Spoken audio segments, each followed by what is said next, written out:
For 20 years, Bill Belichick wasn't just a coach. He was the final boss of the NFL. We're on to Cincinnati. We're on to Cincinnati. We're on to Cincinnati. He built the most ruthless machine football has ever seen. No ego, no excuses, no humanity. Do your job!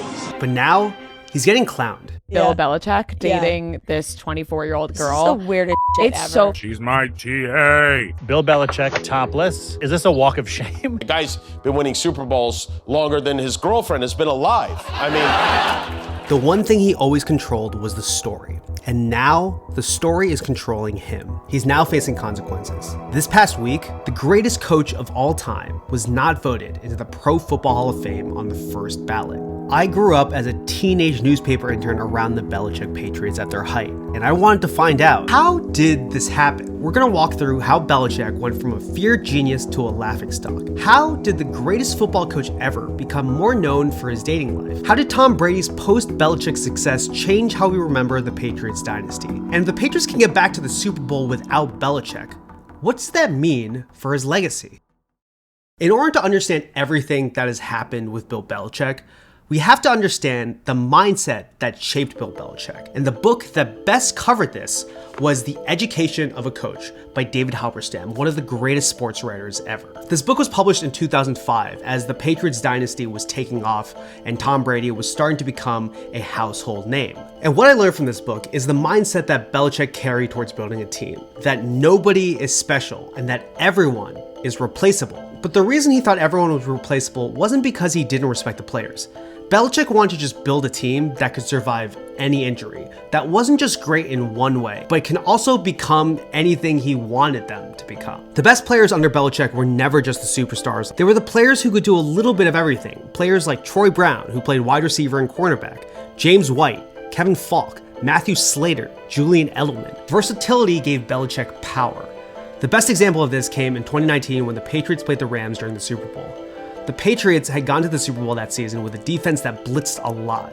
But in that game, he totally changed the way the team played defense, as if they transformed into a different team overnight. And the only way he made that happen was because of the types of players he chose. There were other quirks, like the time Belichick chose the wind over taking the ball in overtime, and his adoration of left-footed punters. That's Belichick's entire worldview. Football as war planning. If you control the information, if you control the tempo, if you make everyone interchangeable, the machine will go on forever. And for 20 years, that worked for Bill Belichick and the Patriots. But the system also had a flaw.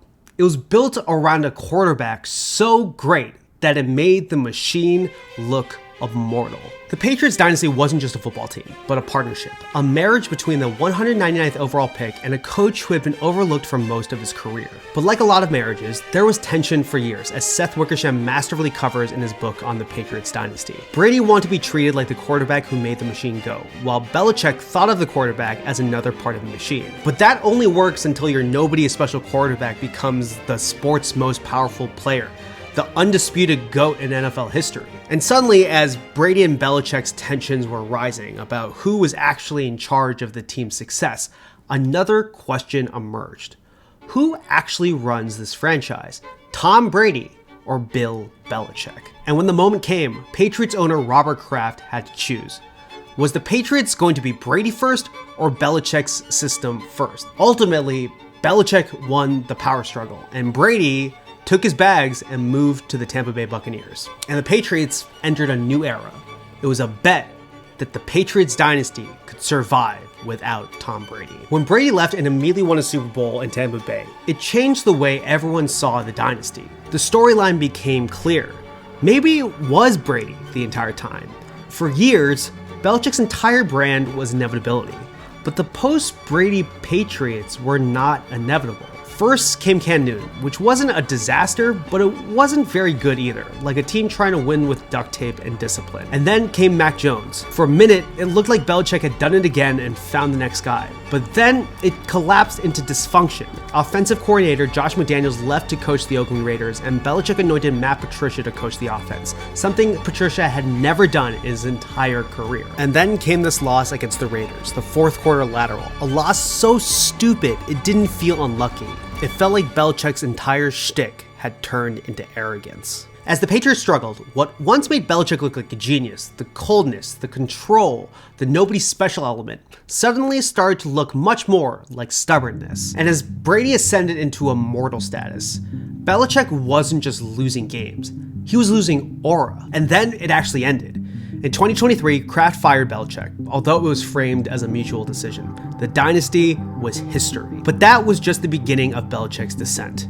In 2024, Kraft released the documentary The Dynasty through Apple TV. For years, Belichick had been treated like this untouchable chess grandmaster, but the documentary gave people a different lens and emphasized the negative about him. The documentary received a lot of criticism for its anti-Belichick slant, but the language around how people were talking about Belichick was already shifting. And then came Jordan Hudson, Bill Belichick's girlfriend, Jordan Hudson. For those who don't know, is 24. Bill Belichick is 72. She is making all these calculated moves to put herself front and center of the story. And I would say it's working. At first, it was just photos.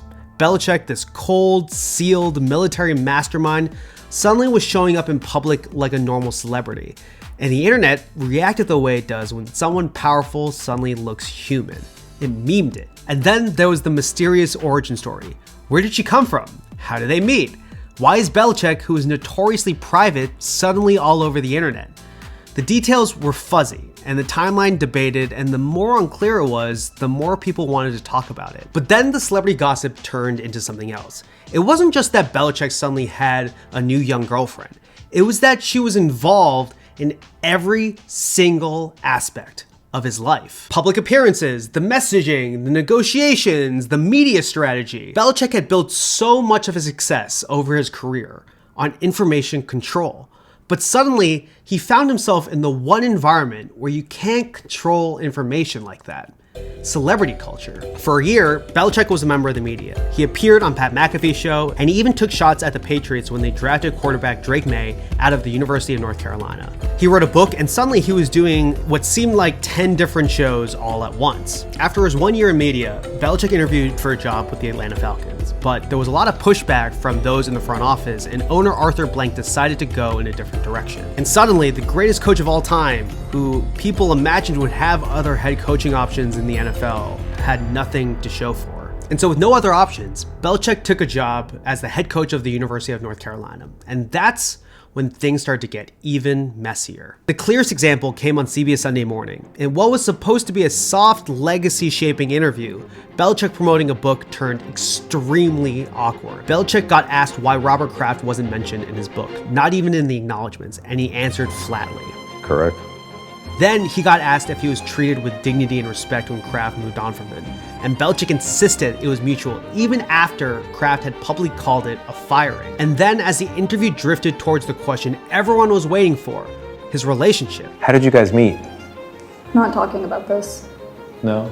No. And that's the moment the story changed. Bill Belichick topless. Is this a walk of shame? And that decision was that All Jordan good Hudson questions. is no longer allowed in the football building, which is that she was around Gillette Stadium in November 2021. Came back sometime later, and she was wearing a yellow polka dot bikini. She's like, she's with this creepy old guy. She's a relative or a drug dealer. Belichick's relationship with Hudson got even more scrutiny at UNC.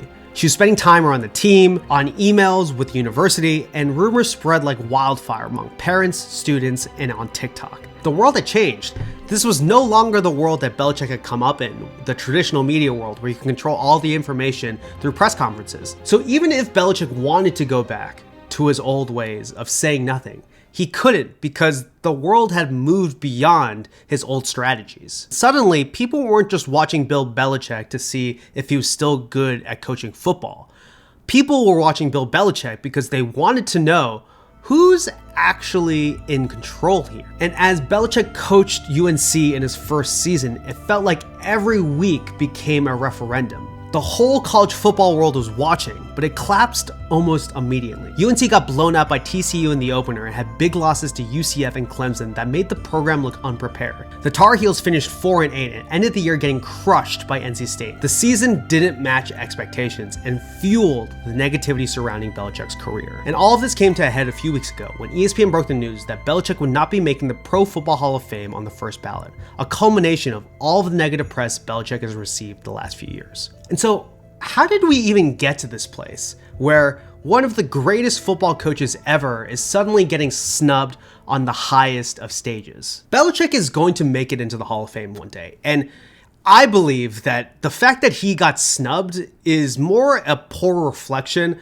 on the Pro Football Hall of Fame's legitimacy than Bill Belichick himself. At the same time, I can also understand why people are mad at Bill Belichick and are taking every single opportunity to hit back at him. Belichick's approach had a cost. He was ruthless. He was tied to multiple cheating scandals. He rubbed a lot of people in the media the wrong way. And when he was no longer the greatest coach in football, people took the opportunity to give that energy right back to him. When you treat the media like enemies, when you treat rivals with disrespect, and when controversy surrounds you, it becomes a lot easier for people to tell Bill Belichick, maybe you should wait. Maybe this isn't your time just yet. The fact that the voters for the Pro Football Hall of Fame are delaying this honor is just a small opportunity for other people to reclaim power, to complicate Bill Belichick's story, to complicate his legacy, and for people to have a discussion about it. Belichick is obviously one of the greatest coaches in pro football history and all of pro sports history.